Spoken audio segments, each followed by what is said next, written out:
मैं इस बुढ़िया के साथ स्कूल नहीं जाऊंगा और न वापस आऊंगा। सपना अपने 10 वर्षीय बेटे सार्थक के मुंह से ये शब्द सुनकर सन्न रह गई। ये क्या कह रहा है? अपनी दादी को बुढ़िया क्यों कह रहा है? कहां से सीख रहा है इतनी बदतमीजी?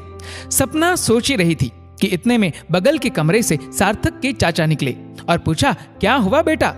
सार्थक ने फिर कहा, चाहे कुछ भी हो जाए, मैं इस बुढ़िया के साथ स्कूल नहीं जाऊंगा।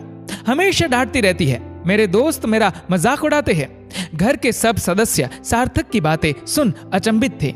सार्थक को स्कूल छोड़ने और लाने की जिम्मेदारी दादी की थी।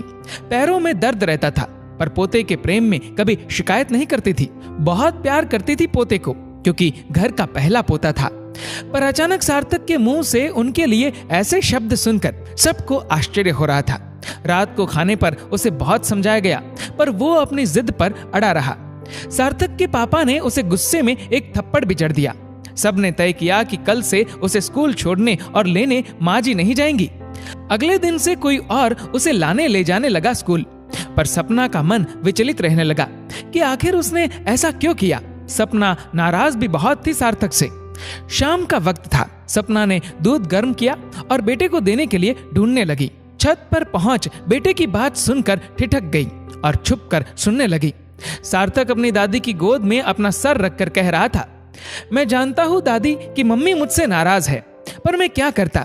इतनी ज्यादा गर्मी में भी वो आपको मुझे लेने भेज देते थे। आपके पैरों में दर्द भी तो रहता है।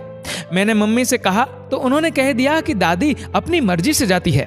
दादी, मैंने सबसे झूठ बोला, बहुत गलत किया, पर आपको परेशानी से बचाने के लिए मुझे और कुछ नहीं सूझा। आप मम्मी से कह दो ना कि मुझे माफ कर दे। सार्थक बस यही कहता जा रहा था। सपना को अपने बेटे के झूठ बोलने के पीछे के बड़प्पन को महसूस कर गर्व हो रहा था। उसने दौड़कर सार्थक को गले लगा लिया और बोली, नहीं बेटे, तुमने कुछ गलत नहीं किया। हम सभी पढ़े लिखे नासमझों को समझाने का यही तरीका ठीक था। शाबाश बेटा, शाबाश। हमारे घर के बड़े बुजुर्ग हमारे आने वाले कल का आईना है। उनका यथोचित सम्मान और देखभाल करें। यकीन मानिए, आपके भी बूढ़े होने के दिन नजदीक ही है।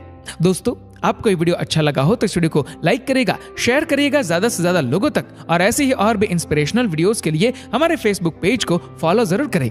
धन्यवाद।